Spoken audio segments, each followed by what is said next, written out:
Está no ar Gestão Pública em Debate, um programa do Curso Superior Tecnológico de Gestão Pública do Centro Universitário Internacional, Uninter. Este programa ele complementa a formação dos nossos alunos de gestão pública na modalidade à distância e ele é transmitido pela CWB TV, TV Comunitária de Curitiba, canal 5 da NET e 72 da TVA. E ele pode ser acessado por todas as pessoas que possuem parabólica digital através dos canais da rede EdSat, CBED, os canais da educação. E ele também está disponível no YouTube, em Gestão Pública em Debate, com Jorge Bernardi. Hoje nós vamos debater o tema A Filosofia, a Religião e a Educação. E para isso nós convidamos o professor Luiz Fernando Lopes, ele que é mestre em Educação. O professor Luiz Fernando, ele é coordenador de curso, um novo curso que está saindo aqui no Grupo Educacional Uninter, no Centro Universitário Internacional, que é o curso de Filosofia. Ele é doutorando em Educação pela Universidade de Tuiuti e a sua linha de pesquisa é a prática pedagógica e principalmente história das instituições escolares. Como eu disse, o professor Luiz Fernando Lopes, ele é mestre em Educação e estudou justamente políticas públicas e gestão da educação. Ele possui especialização em tutoria à distância pela Facinter, também ele é especialista em gestão estratégica e planejamento, ele possui também especialização em formação de docentes e orientadores acadêmicos em ensino à distância, tem experiência na área da educação, com ênfase em educação à distância. Ele é licenciado em Filosofia pela Faculdade Padre Barghosi. Também o professor Luiz Fernando Lopes possui graduação em Teologia pela PUC Paraná. Tem experiência na coordenação de cursos de especialização Lato Sensu, na modalidade à distância. Possui também experiência de 3 anos em docência em educação superior na área de filosofia e trabalho de conclusão de cursos, TCCs. Possui experiência como tutor presencial e à distância de cursos de graduação e pós-graduação. Ele atuou como coordenador pedagógico de um polo de apoio presencial da Uninter, aqui em Curitiba, e ele é autor deste livro, O Que e o Quem da EAD, Histórias e Fundamentos. Esse livro ele está disponível a todos os nossos alunos de educação à distância, são mais de 150 mil. Então esse livro, professor, talvez seja um dos livros de maior tiragem da editora. O senhor tem ideia de quantos mil exemplares já tirou esse seu livro? O Que e o Quem da EAD, Histórias e Fundamentos.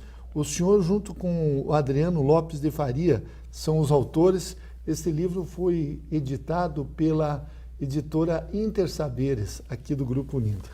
Isso, professor. Olha, realmente é um livro assim que muitos alunos têm contato, mas por se tratar de uma disciplina que o aluno tem que fazer no início do curso, então, e ela está em todos os cursos, que são orientações para a educação à distância, então esse livro ele é disponibilizado no formato online, para que todos os alunos aí tenham a oportunidade de lê-lo, estudá-lo e conhecer a modalidade, a distância, o que é a EAD, e justamente a gente procurou focar no livro a questão do que e do quem da EAD. Por vezes, o discurso, né, que tem por aí, até na literatura, o que a gente encontra, assim, muito frisado o aspecto da tecnologia, que vem aí para ajudar a educação, para fazer com que a educação chegue, né, a muitos lugares, a muitas pessoas, mas às vezes a gente esquece que educação é processo de formação humana. Então, o quem da EAD também é fundamental, né? Já escreveram isso e a gente procurou comentar bastante sobre isso, que a distância não educa, né? É um processo que ele é intersubjetivo, é social, portanto, o ser humano é muito importante nesse processo. Não tem sentido falar em educação se a gente excluir o ser humano, não é, professor? Aliás, professor Luiz Fernando Lopes, Um dos seus capítulos é justamente o processo histórico da educação à distância. Exatamente. E atualmente nós estamos observando que há menos preconceito em relação à educação à distância, porque quando começamos há 10, 12 anos atrás, ainda haviam dúvidas. E hoje já 16% dos universitários brasileiros estudam à distância. E eu acredito que no futuro serão a maioria. O que o senhor descobriu nesse processo histórico de evolução da educação à distância que está no mundo todo? Olha só, tem muitas coisas interessantes a destacar aí no processo histórico.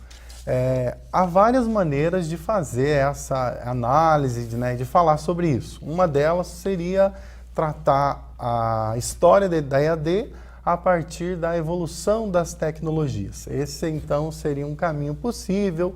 Então, a gente falaria primeiro do correio, depois o rádio, a televisão, enfim, e aí todos os avanços que nós temos nas tecnologias e com isso também temos aí o crescimento da EAD.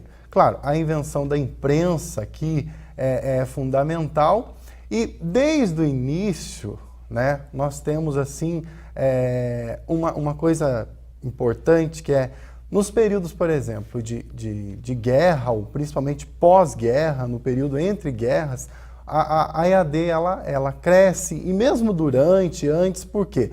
Porque quem estava longe ali do seu país, mesmo nos navios, ele tinha oportunidade aí de continuar estudando e também receber lá o material, por mais dificuldade que tivesse nesses momentos. Um dos autores que eu pesquisei, um alemão, Otto Peters, né, que teve os livros traduzidos aqui no Brasil, ele, né, já no início lá, ele tem uma monografia lá dos anos 60 que se tornou assim bastante conhecida. Ele diz que a história da EAD, a história da educação à distância, tem sido a história da sua crescente importância. E esse autor, né, que às vezes muita gente fala a frase, mas não sabe de onde vem, ele diz que talvez até as cartas de São Paulo, né, aos Coríntios, aos Gálatas e entre outras que temos lá na Bíblia, podem ser considerados aí exemplos de educação à distância. E que, porque justamente ele está aí passando instruções, está falando da vida em comunidade, normas de comportamento. Enfim, ele passa um conteúdo que é educacional. Então, ele seria aí um precursor da educação à distância. Outra maneira também de falar aí da história da EAD é focar no aspecto histórico, mas de um modo geral, considerando aí o processo produtivo de um modo geral. Então, por exemplo, a Revolução Industrial e o tipo de mão de obra que se passou a requerer vão implicar diretamente aí na educação, na demanda por educação. E talvez isso a gente possa relacionar, e claro, aí no livro, o pessoal depois, quem quiser conhecer, anos 80, anos 90 principalmente, nós vamos ter sim um grande crescimento, sobretudo no ano 2000, depois com a legislação que vem, que também seria uma outra forma de também abordar a história da EAD, né, considerando a legislação que foi acompanhando. Mas ver o sistema produtivo de um modo geral e como a EAD acompanhou, e aí, claro, também tem a questão das tecnologias, parece um caminho mais viável, a gente consegue realmente aí ter mais percepções. Agora, professor Luiz Fernando Lopes, no mundo, podemos assim dizer que houve um grande avanço da educação à distância a partir do século XIX. O senhor falou do correio. Agora, no Brasil, nós também tivemos essa educação à distância através do correio durante a primeira metade até meados do século XX. Sim. Está correto esse pensamento? Olha, pela minha pesquisa, e aí eu puxo também um pouco da minha pesquisa de mestrado, de fato, vários pesquisadores dizem que o começo da EAD ali, 1900, 1904, até antes, né, final aí do século XIX, o início do XX, o que nós temos no Brasil são escolas internacionais. Então, aqui no Brasil nós temos filiais de escolas internacionais, geralmente dos Estados Unidos, e os cursos aí de taquigrafia, de datilografia.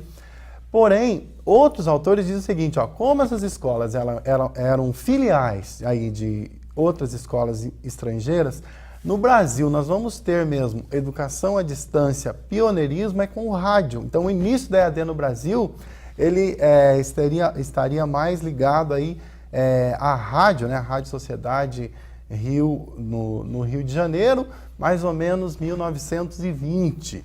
Tá? Mas, claro, temos o rádio, o correio trabalhando junto já, que o aluno ele recebe o material impresso para estudar e as orientações via rádio, em programas ao vivo, aulas. E também os cursos vão nessa linha aí, de datilografia, de taquigrafia, enfim, demandas que temos na sociedade dessa época. Agora, professor, eu estava lendo outro dia a biografia, um pouco da história do presidente Barack Obama. Certo. E ele, na infância, ele viveu um período na Indonésia.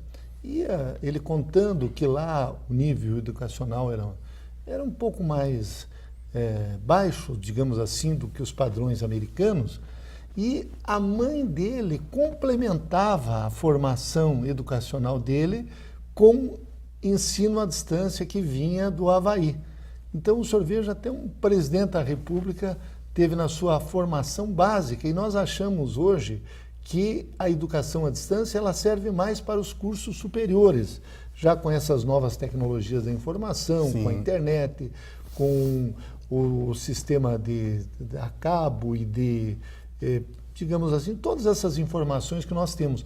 Mas até para a educação básica, fundamental, já há muitas décadas se usa a educação à distância também.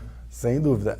O Barack Obama, inclusive a UOL, né, o site da UOL publicou lá os grandes personagens da história que estudaram à distância. O Nelson Mandela, por exemplo, é um que estudou à distância. Ele não conseguiu o certificado depois porque estava na prisão, mas ele concluiu o curso de Direito de uma universidade da Inglaterra à distância também. E que personagem é Nelson Mandela. Então, realmente, atualmente nós vemos essa demanda também crescer com relação à educação básica. E aí, acho que vem aí de encontro, ou ao encontro, melhor dizendo, com o que o professor falou no início da questão do preconceito. As barreiras, os preconceitos estão sendo superados e cada vez mais tem se demonstrado que a educação à distância ela não é viável apenas na educação superior ou em cursos livres, mas também na educação básica, como um complemento, né, conforme o exemplo que o professor já falou. E nós temos, né, por exemplo, nos Estados Unidos, isso já funciona, esta complementação, esse acompanhamento do que o aluno está fazendo, as atividades que ele precisa realizar, e o que acontece também com relação ao acompanhamento que acontece nas nossas escolas, em algumas escolas já no Brasil. Então, a tendência talvez não seja nós termos aí educação à distância, no sentido de que só temos essa modalidade, mas cada vez mais uma modalidade mista, que se complementa. Porque, em termos, dizer aí que a educação é à distância seria até contraditório. Agora, professor Luiz Fernando Lopes, o senhor também trata, nesse seu livro, nessa sua obra, dos fundamentos da educação à distância, da ética na educação à distância e também, podemos assim dizer, um capítulo que até o nome do seu livro, O que e a quem da educação à distância. Eu gostaria que o senhor fizesse uma breve abordagem a esse respeito, para que a gente depois pudéssemos entrar no tema filosofia, religião, enfim, esses temas que fazem parte do nosso tema da reunião de hoje, né? Certo. Então, o livro leva esse título, que é o título de um dos capítulos, né, e está relacionado com a minha dissertação de mestrado, aí, o que e o quem da EAD. história e fundamentos. O fundamento, justamente, essa busca por fundamentos, nós procuramos o quê? Demonstrar que a EAD não é algo aí que é simplesmente propaganda, ou, melhor dizendo, algo da moda simplesmente. Ou seja, a EAD, ela tem uma história, ela tem uma base e, principalmente, fundamentos. Olha, se nós tratamos de educação, então os fundamentos, quando nós falamos de educação enquanto processo de formação humana, são válidos também para a EAD. Precisam ser considerados, então, na educação à distância. Por isso a importância de focarmos aqui o quem da EAD. Então, quem estuda à distância, quem ensina à distância, quem são os sujeitos dessa educação? Professor, aluno, mas aí temos então outros fundamentos. A tecnologia é importante, com toda certeza é fundamental, mas alguém construiu essa tecnologia, alguém precisa manipular essa tecnologia, colocá-la a serviço da educação. Então, a tecnologia faz parte do que da EAD, assim como também o conteúdo, como será organizado, como será trabalhado. Mas nós temos aqui que distinguir também educação de ensino, ou seja, educação é um processo maior do que simplesmente ensino, entendido como aí transmissão do conhecimento, por exemplo. Quer dizer, não é simplesmente transmitir conhecimento, mas é fazer promoção social, é fazer formação humana. E nós sabemos, temos dados, relatos aí de como a educação à distância transforma a vida de muitas pessoas, melhorando a renda, conseguindo um novo emprego, conseguindo avançar aí na sua vida, na sua carreira e como ser humano de um modo integral. Por isso falamos de educação à distância e falamos aí do quem da EAD e também do que da EAD. Professor Luiz Fernando Lopes, parece que a filosofia voltou e voltou com uma força muito grande. Novos cursos de filosofia estão abrindo, as pessoas estão querendo estudar filosofia, fazem um segundo curso superior, buscam. O que o senhor atribui esse retorno à filosofia que, há alguns anos atrás, algumas décadas, ele foi meio que deixado de lado pelo sistema educacional brasileiro e até meio combatido por setores das áreas, digamos assim, públicas, da tecnologia? O que o senhor atribui essa valorização da filosofia atual?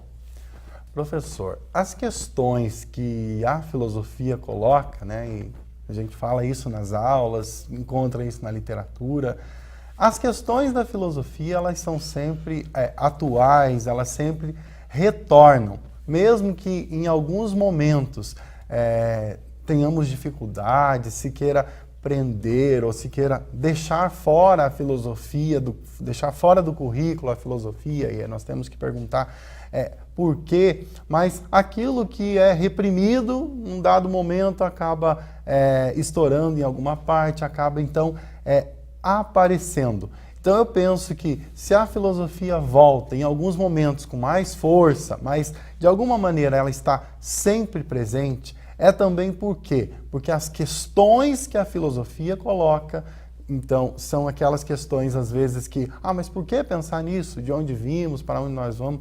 E principalmente, o que é o homem? Né? A pergunta da filosofia, eu lembro aqui o Kant, né? Ele coloca tantas perguntas com relação à filosofia, ele diz, mas no fundo o que nós buscamos mesmo é saber o que é o homem. Com isso eu não quero reduzir aqui a filosofia, a antropologia filosófica, mas se ela volta e se nós temos aí esta preocupação constante com a filosofia, é porque as questões que ela coloca, ou seja, ela nos ajuda a sempre lembrar, nós somos seres humanos, nós temos aí capacidade de refletir em pensamento sobre o nosso próprio pensamento. Isso é próprio de nós, seres humanos, e então não tem como deixar isso de lado. Por isso ela sempre volta. Agora, professor Luiz Fernando Lopes, em relação à religião, independentemente de qualquer situação, ela sempre esteve muito presente e principalmente agora que nós estamos vivendo um tempo que é considerado pós-moderno.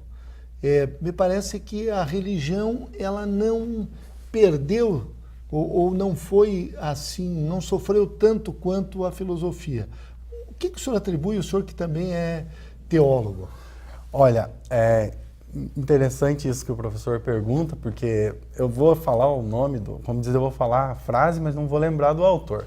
Mas tem um autor que diz assim, que na história a gente pode encontrar a sociedade até sem legislação, mas sem religião nós não vamos encontrar, quer dizer, uma sociedade que não tem lá uma organização, um código de leis, isso a gente pode até encontrar, mas uma sociedade sem religião nós não encontramos.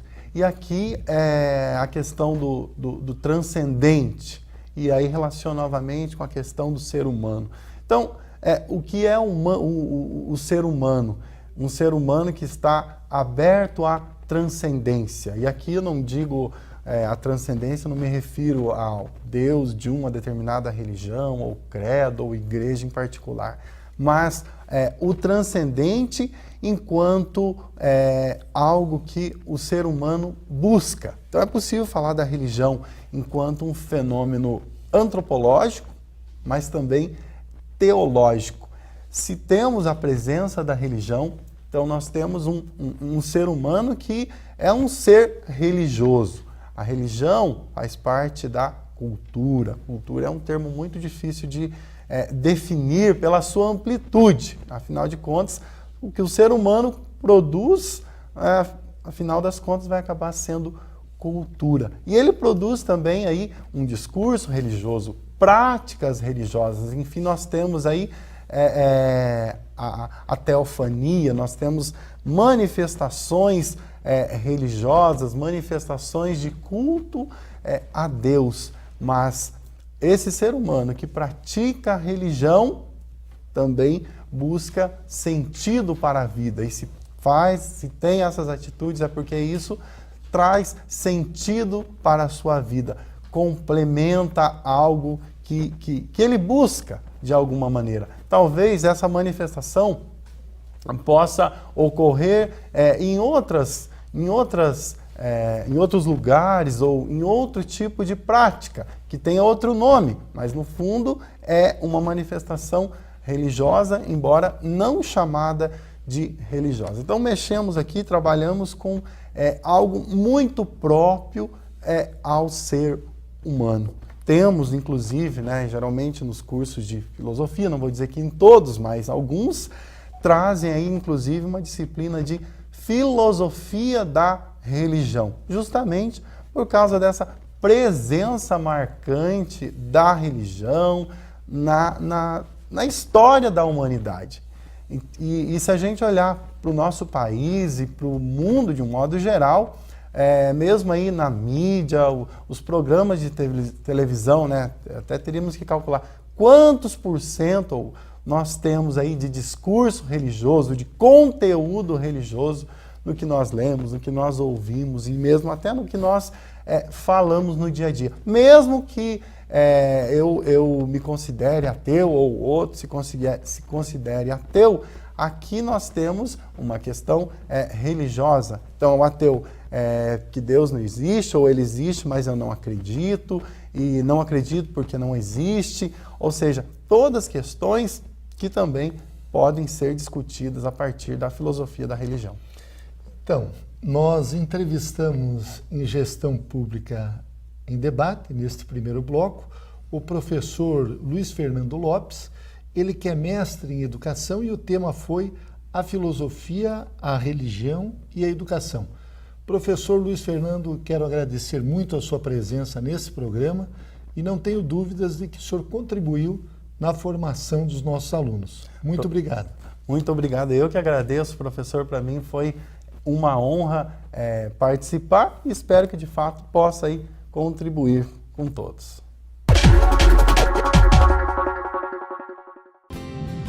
Bem-vindos ao Grupo Educacional Uninter, uma corporação pioneira, repleta de inovações e grandes oportunidades. Com sede em Curitiba, uma das melhores cidades brasileiras, o Grupo Educacional Uninter possui 5 campi presenciais e 4 unidades corporativas. Está presente em todos os estados brasileiros. São mais de 450 polos de apoio presencial. O Grupo Educacional Uninter forma profissionais comprometidos com o crescimento e desenvolvimento social e econômico do país. Sua credibilidade está cada vez mais sendo reconhecida nacionalmente. Prova disso é a inclusão dos seus cursos do Centro Universitário Internacional Uninter no famoso Guia do Estudante da Editora Abril, que avalia as melhores instituições de ensino superior do Brasil. No Exame Nacional de Desempenho de Estudantes, o ENAD do MEC, os resultados comprovam que o Uninter proporciona formação de alto nível.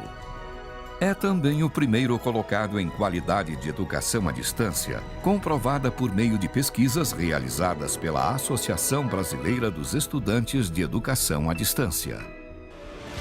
Desde a sua fundação, o objetivo principal do Grupo Educacional Uninter é formar profissionais capazes de se adequarem às contínuas necessidades do mercado competitivo. Profissionais que demonstrem um conjunto de saberes e conhecimentos provenientes de uma sólida formação técnica e científica.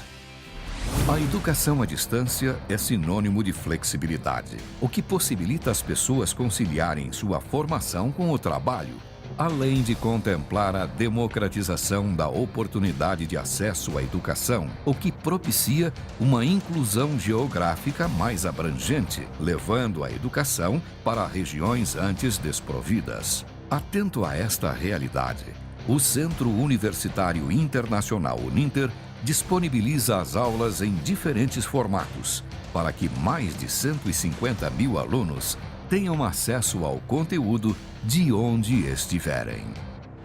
O Grupo Educacional Uninter conta atualmente com uma invejável infraestrutura, com o que tem de melhor em captação e transmissão de aulas via satélite. Nosso satélite, um dos melhores do Brasil, tem cobertura com garantia de 100% de recepção em todo o território nacional, com disponibilidade de sinal de 99,9% do tempo no ar. O Grupo Educacional Uninter utiliza-se de todo esse aparato tecnológico para democratizar o acesso à educação com qualidade em todos os cantos do país. As aulas gravadas são editadas em modernas ilhas de edição e disponibilizadas no ambiente virtual de aprendizagem, principal ferramenta de interação síncrona e assíncrona entre aluno e tutor por meio de chat, fórum e rádios web. Além disso, ele pode receber os conteúdos das aulas gravadas em um kit multimídia. O envio dos materiais didáticos é realizado pela Central de Distribuição Uninter. O suporte logístico é referência no Brasil. Os materiais didáticos dos alunos são produzidos em Curitiba com o que tem de melhor em tecnologia gráfica e audiovisual. O Centro Universitário conta com um portfólio de mais de 40 cursos de graduação, mais de 90 cursos de pós-graduação nas modalidades presencial, semipresencial e à distância, além de cursos de extensão para alunos e profissionais das mais diversas áreas de atuação. Por tudo isso, o Grupo Educacional Uninter é hoje uma empresa modelo que atua com transparência e a constante busca pela inovação, qualidade e modernidade, promovendo uma capacitação científico-tecnológica eficiente. Assim, gradualmente, o Grupo Educacional Uninter transformou-se em uma marca de qualidade na prestação de serviços educacionais. Grupo Educacional Uninter. Soluções inovadoras em educação. Se você quer fazer sucesso na sua carreira profissional, entre em cena e dê um show. Estude no Uninter, um dos maiores grupos de educação do Brasil. Com unidades presentes em todo o Brasil, o Uninter oferece cursos de graduação e pós-graduação à distância com valores que cabem no seu bolso. E uma equipe de professores, mestres e doutores com ensino de qualidade comprovado. Brilhe na sua carreira profissional. O Uninter é referência em educação. Acesse uninter.com e inscreva-se. Retornamos com Gestão Pública em Debate, um programa do Curso Superior Tecnológico de Gestão Pública do Centro Universitário Internacional, Uninter. Este programa, ele complementa a formação dos nossos alunos de gestão pública na modalidade à distância. E ele é transmitido pela CWB TV, TV Comunitária de Curitiba, canal 5 da NET, 72 da TVA. E ele pode ser acessado por todas as pessoas que possuem parabólica digital através dos canais da rede EdSat CBED, os canais da educação. E ele também está disponível no YouTube, no endereço Gestão Pública em Debate com Jorge Bernardi. Hoje nós vamos debater o direito desportivo. E para isso nós convidamos o advogado Dr. Osnir Maier, ele que é advogado formado pela Faculdade de Direito de Curitiba, também é bacharel em Ciências Contábeis, ele exerce a função de comentarista esportivo de futebol no rádio aqui paranaense, possui escritório de advocacia, onde atua nas áreas trabalhista, na área civil, na área de execução, análises financeiras e perícias contábeis e judiciais. Doutor Osnir, eu quero agradecer muito a sua presença neste programa de hoje, dizer que este é um tema que cada vez mais ocupa o noticiário, principalmente em função da legislação que nós temos. Tínhamos anteriormente a Lei Zico, que tratava desses temas, agora temos a Lei Pelé. Eu gostaria que o senhor fizesse uma abordagem a respeito da atual legislação, principalmente da Lei Pelé, que foi ela que extinguiu o passe dos jogadores. E dizem que o endividamento dos clubes atual é em função da extinção da lei do passe. Outros já argumentam que isso aí foi uma espécie de lei áurea, principalmente do futebol. Gostaria que o senhor abordasse esse tema. Perfeito. Muito boa tarde, muito obrigado pela oportunidade.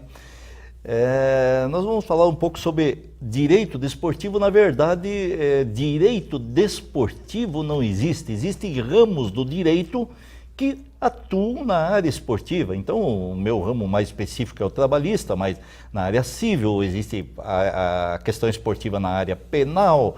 Existem várias situações o direito desportivo. E é isto que nós vamos procurar abordar, atender talvez a expectativa que foi criada e que tentarmos dar algumas respostas sobre isso.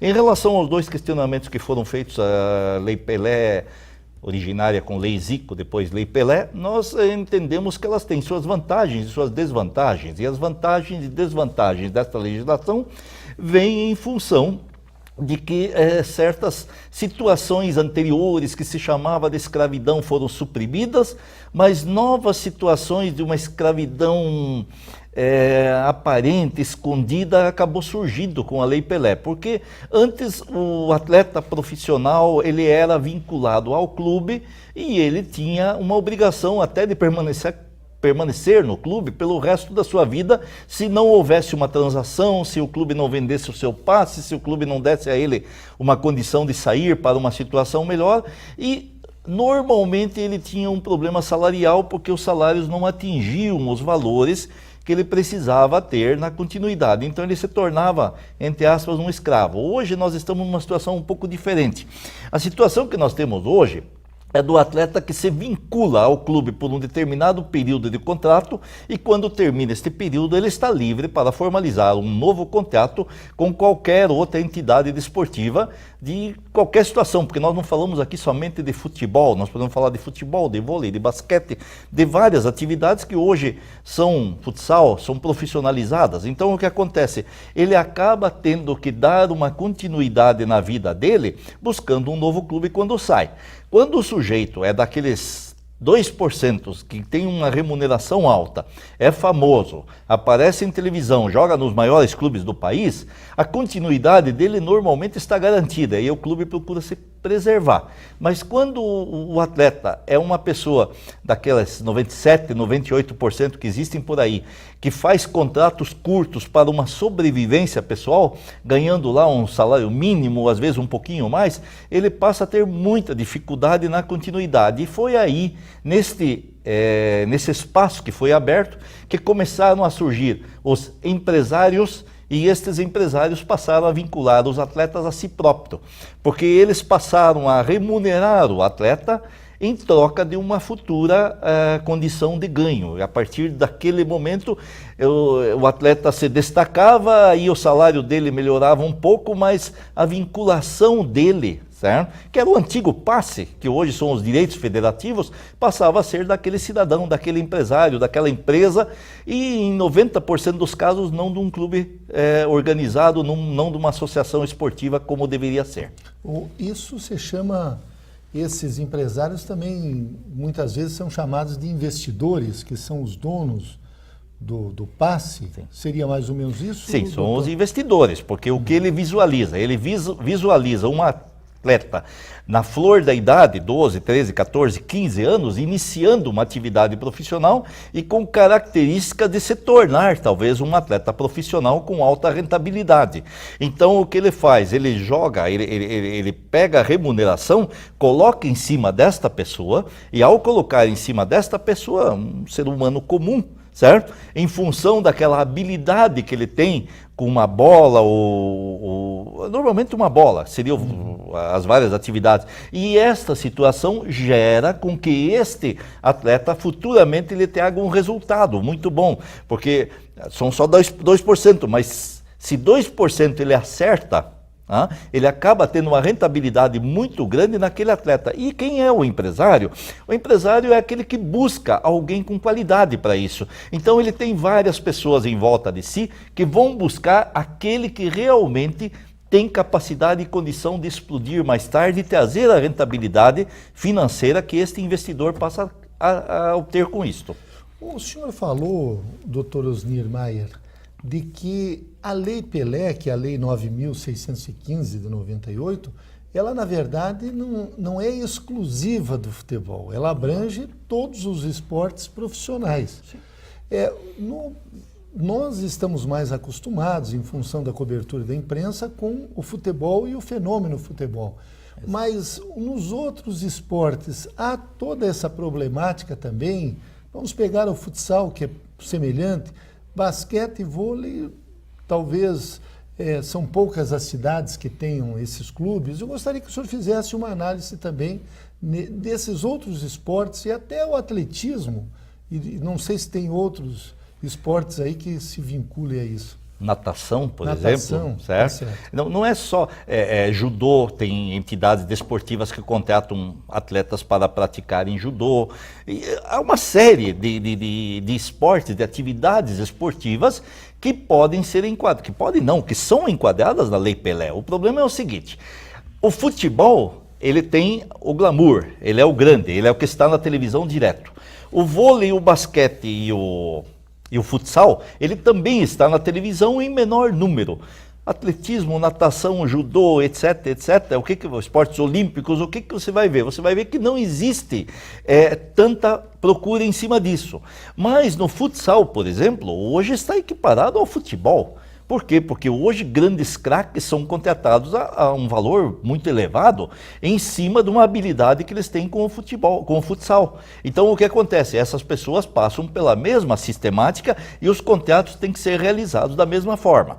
O problema é que no futebol, quando você visualiza um futuro jogador, esse contrato é feito a longa duração, de 3, às vezes até 5 anos, com contratos já renovados numa gaveta, alguma coisa, para que o clube não perca esse atleta quando ele explode no mercado. Isso é o futebol. Isso é o futebol profissional de primeira divisão, de segunda divisão, e dali para baixo a coisa já muda de figura.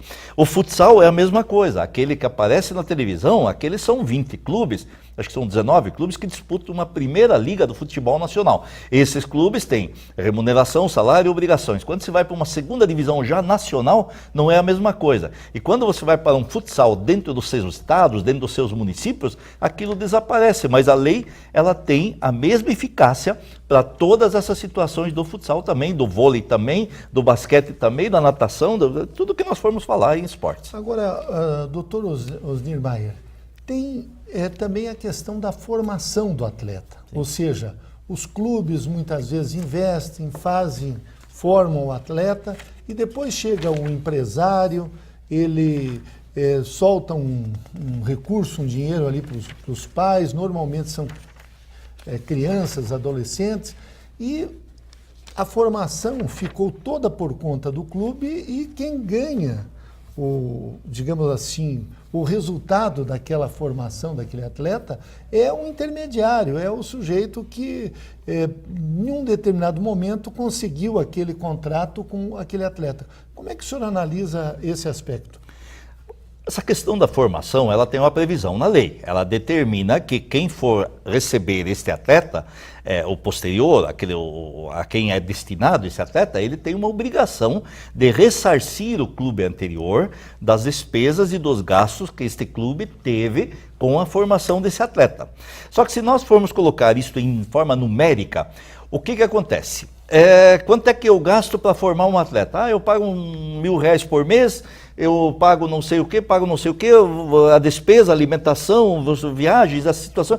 Quando eu vou fazer essa conta, o atleta me custou durante 5 anos que eu formei esse atleta, me custou R$300 mil, 400, uma hipótese, tá? Só que esse atleta no mercado ele vale 10 milhões, ou 15 ou 20. Nós estamos falando mais especificamente do futebol. Então o que acontece? Como é que eu investi 5 anos em cima do atleta, gastei R$300 mil, eles vão me pagar R$300 mil de volta? E o meu lucro onde está? O meu resultado, todo o meu empenho? Então existe uma regulamentação na lei que determina que tem que ser feito o ressarcimento em valores um pouco mais adequados. O problema é que esses valores também são baixos. Nós temos um exemplo bem típico aqui no futebol do Paraná no momento, que é o atleta Natan, do Atlético Paranaense. O que acontece com o Natan é o seguinte, ele foi formado na base do Atlético Paranaense e ele tem um contrato que se estende oficialmente até maio do próximo ano. Pela legislação, 6 meses antes, ele pode firmar um novo contrato com qualquer outro clube, né, e recebendo o que ele achar conveniente. Em maio, quando ele estiver liberado, ele pega a sua mala e vai para o outro clube.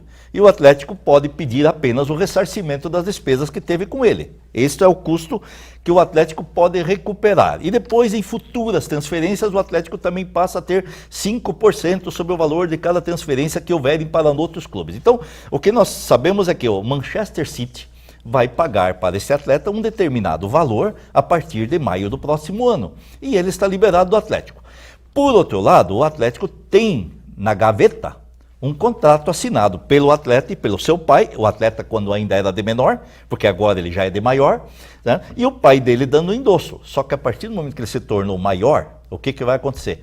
O pai dele não assina mais por ele. Então aquele contrato que seria uma renovação automática por mais 2 anos, aquele contrato fatalmente vai ser declarado nulo na Justiça do Trabalho. O Atlético vai tentar manter o jogador com base nesse contrato, é uma informação que nós temos. Agora, dificilmente a Justiça do Trabalho, que é onde vai ser discutida essa lida, vai amparar o Clube Atlético Paranaense nessa questão, até porque nós já temos um antecedente de 8, 10 anos atrás, daquele jogador Dagoberto que passou por uma situação muito parecida. Então o que vai acontecer? O Atlético vai receber de volta o dinheiro que gastou com o atleta e em futuras transferências 5%. Aquela expectativa que o Atlético tinha de vender ele por 20, 25 milhões, ela vai desaparecer. Agora o senhor falou relacionado à questão do atleta. Sim. Ele começa, muitos clubes começam a treinar ali pelos 12 anos, só que o pré-contrato pode ser firmado, não sei se aos 14 ou aos 16 anos. 16. Aos 16 anos. Isso. Então, mas ali por 12, 13 anos, já se tem uma noção de que aquele atleta pode vir a ser um grande craque. Aliás, eu assisti um dia uma entrevista do pai do Neymar, que também se chama Neymar, e ele disse que quando ele percebeu que o filho dele poderia ser um grande jogador, ele passou a viver em função do filho. E ele ia treinar todos os dias lá no Santos, mas quando voltava para casa, ele continuava o treinamento, corrigia aquilo que ele achava errado, etc. e tal. Claro que o Neymar é um fenômeno, um caso raro, mas muitos atletas aí podem estar nessa mesma situação e os clubes, como o senhor disse, vão ficar desprotegidos. Bom, os clubes vão ficar desprotegidos, porque o primeiro contrato pode ser assinado aos 16 anos, porque é quando ele consegue tirar a carteira de trabalho. É um trabalho igual a qualquer outro. Certo. A partir do momento que ele cumpre um trabalho dos 16 anos, ele passa a assinar. Existe uma situação do chamado menor aprendiz, dos 14 aos 16, que também pode ser utilizada pelos clubes. E os clubes podem utilizar isso. O problema é que você firma um contrato de 16 anos, com limite máximo de 3 anos, esse contrato se encerra aos 19. E dali em diante, se você não tiver feito novos contratos com o atleta, você não tem essa continuidade da prestação de serviço em troca de salário. Eu vou voltar mais uma vez àquele assunto do Natan. O Natan ganha, por informações que eu tenho, ele ganha R$1.000 de salário por mês. E é o que eles chamam de um craque, um fenômeno. O problema é o seguinte, ele não quer continuar ganhando R$1.000 por mês, porque ele tem condições de ganhar 100, 150, 200 mil por mês. Então o pai dele, que é uma pessoa que tem um nível financeiro bastante alto, ele é de Blumenau, se eu não estou enganado, ele criou limites para evitar isto. Só que a maior parte dos atletas vem de uma origem muito pobre. Então eles ficam submetidos ao clube de futebol com aquele salário, e quando o clube vê que ele vai se destacar, ele joga uma nova situação e vai aumentando gradativamente o salário, que foi a saída que os clubes acharam para tentar manter esse jogador por mais tempo. Agora, doutor Osnir, eu gostaria que o senhor explicasse para nós como funciona, por exemplo, o direito de imagem. Me parece que, como o senhor explicou ali, o atleta profissional, ele tem que, o registro dele é feito numa carteira de trabalho comum, mas pode ser um valor normal aí, razoável, mas depois tem o direito de imagem. O direito de imagem, ele é vinculado, digamos assim, ao direito civil ou ainda é o direito trabalhista? Na verdade, ele é vinculado ao direito do trabalho. Por que isto? Porque o direito do trabalho, no correr dos anos, anulou vários contratos desses de direito de imagem. Como é que é a diferença? Eu pactuo com o cidadão R$50.000 de salário, um craque, um jogador de futebol de bom nível. Eu coloco na CTPS dele, na carteira de trabalho dele, eu coloco R$10.000 e recolho os tributos sobre R$10.000 como um profissional, como um trabalhador comum, pago INSS, pago fundo de garantia, tudo aquilo. Os outros R$40.000, eu faço com que esse atleta tenha uma empresa, e ao ele ter uma empresa, eu faço um segundo contrato, dizendo que eu pagarei mais R$40.000 de direito de imagem para ele todos os meses. Acontece que na Justiça do Trabalho, isto é uma fraude. E esta fraude ela é anulada pela Justiça do Trabalho em 90% dos casos. Há alguns juízes que entendem que no momento que ele assinou esses dois contratos, ele estava no pleno uso da sua condição e assinou os contratos porque quis. Se assim o quis, assim devem ser considerados. Aí o direito de imagem vai para a área civil. Mas são poucos os casos. Nós temos um caso aqui do jogador do Curitiba, que rompeu o contrato, que foi em março, abril, o David, que ele aparentemente tinha 200 e poucos mil reais de remuneração, mas apenas 20 ou 30 mil reais como remuneração na CTPS, na carteira de trabalho. O restante era o direito de imagem. A carteira de trabalho dele, com o salário dele, estava quase que em dia, com pequenos atrasos. A imagem fazia 6 meses que ele não recebia. E o fundo de garantia também não vinha sendo depositado. O que ele fez? Ele adentrou com um pedido de rescisão contratual, dizendo que o clube fazia mais de 3 meses que não lhe pagava os salários, dizendo que este direito de imagem era salário. E aí, essa decisão, eu até acho que ela saiu semana passada, mas eu ainda não tive acesso à decisão. Mas eles, na semana passada, eles foram discutir se esse direito de imagem dele era salário ou não. Então, o que acontece? Se foi salário, era uma situação que permite a rescisão de contrato. Só que eles falaram em rescisão para 12 bilhões de reais, e eu entendo o seguinte, no instante, eu e os juízes meio que concordam com isto, no instante em que o cidadão, que é trabalhador, para de prestar o serviço, ele para de ter direito ao salário. Então, o que ele tinha para receber é o para trás. E como ele tinha ganho inicialmente uma liminar dizendo que podia se afastar, mas essa liminar foi cassada uns 20 dias depois, ele tinha por obrigação que retornar ao seu emprego e não o fez. Tanto é que ele está lá meio vinculado ao Flamengo, que é uma informação que nós temos, mas não de forma oficial. Então o que acontece? Quem não trabalha não recebe salário, isso é regra geral para todos, não é só para o atleta, para qualquer pessoa, interrompeu o contrato, não tem mais o salário. Professor, doutor Osnir Maier, vamos abordar agora a estrutura esportiva brasileira, ou seja, o sistema de desporto. Hoje no nosso país nós temos uma legislação que estabelece, aliás tem até a Constituição, o artigo 217, diz que é dever do Estado fomentar e incentivar todas as formas de esportes. E tem um inciso lá, diz que a proteção, que o Estado deve proteger e incentivar as manifestações desportivas de criação nacional. Mas, só fazendo essa introdução, nós temos o Ministério do Esporte, temos as federações, só que às vezes você vê alguns esportes que eles não se vinculam muito às federações, tem ligas independentes, tem pessoas que têm direitos, por exemplo, a própria Liga do Futsal parece que não é muito vinculada à Federação Brasileira de Futsal.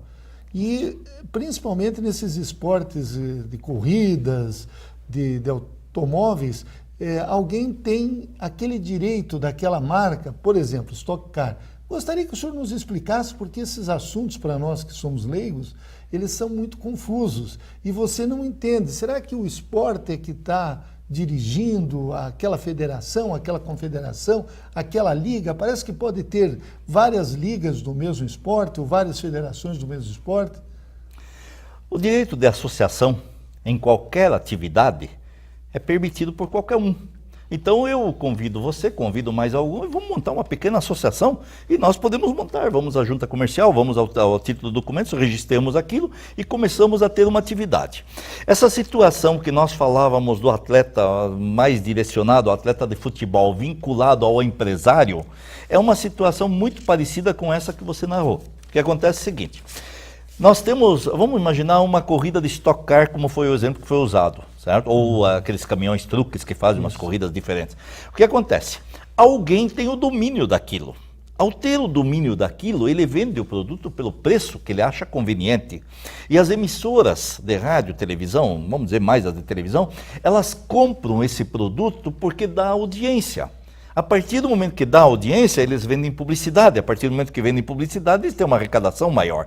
Então, o que acontece? Se isso está na mão de alguém que caneteia, de alguém que tem o produto na mão... O produto seria a marca daquele evento? A marca daquele evento e a associação das pessoas em volta daquele evento. Por exemplo, os corredores de automóveis, eles têm interesse de participar da Stock Car. Como no mundo inteiro tem a Fórmula 1, Fórmula 3, essa situação. Então o que acontece? Eles acabam querendo participar daquilo, porque aquilo dá nome, aquilo mostra o cidadão. O cidadão começa numa Stock Car aqui com 15, 16 anos, não pode nem tirar carteira de trabalho ainda, mas já dirige um carro. Né? E a partir daquilo, ele quer que a imagem dele se torne nacional, mundial, e com isto tem o grupo de representantes de empresários que formam aquela situação e vendem o produto. Como nós estamos num país onde o mercado é livre, qualquer um pode montar isso. Não é impedido a ninguém fazer isso. Mas isso até é possível no futebol, por exemplo?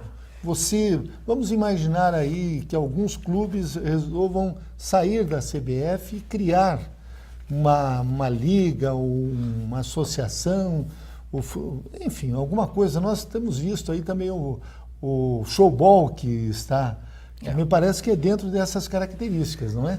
O showball é dentro de uma característica própria que as emissoras de televisão criaram para encher as suas grades com programação.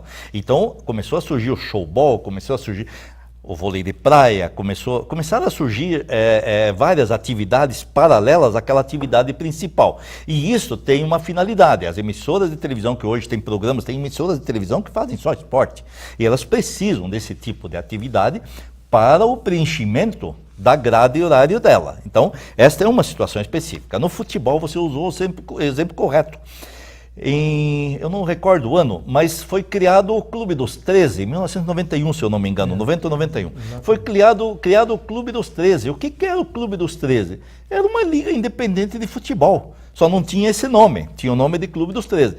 E enquanto esse Clube dos 13 conseguiu administrar o futebol, eles fizeram todas essas negociações que trouxeram uma melhora substancial no ganho de cada clube. Então, eu ainda não concordo muito com essa distribuição de valores, porque eu acho que ela é um pouco leonina, ela favorece uma meia dúzia de clubes e prejudica outros, e isso obviamente tira a equivalência entre as equipes de futebol. Mas o que acontece é o seguinte: a partir do momento que eles conseguiram achar este poder de negociação com a televisão, com os patrocinadores, eles tinham uma liga à mão, e essa liga acabou sendo esvaziada há uns 2, 3 anos atrás, em função do movimento da própria CBF, que não queria essas ligas funcionando, porque a discussão não funcionava. Só que agora está surgindo um outro movimento, que é a negociação direta do clube com a emissora de televisão.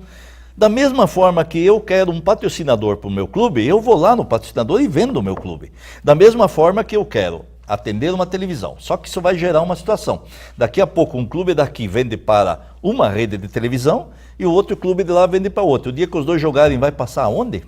Aí vai começar a criar um outro problema. Mas a tendência é os clubes administrarem a sua própria atividade. E a tendência maior é eles substituírem aquele Clube dos 13 por uma liga independente de futebol em breve. Isso no caso do futebol. Porque no vôlei já existe, no basquete já existe, no futsal já existe.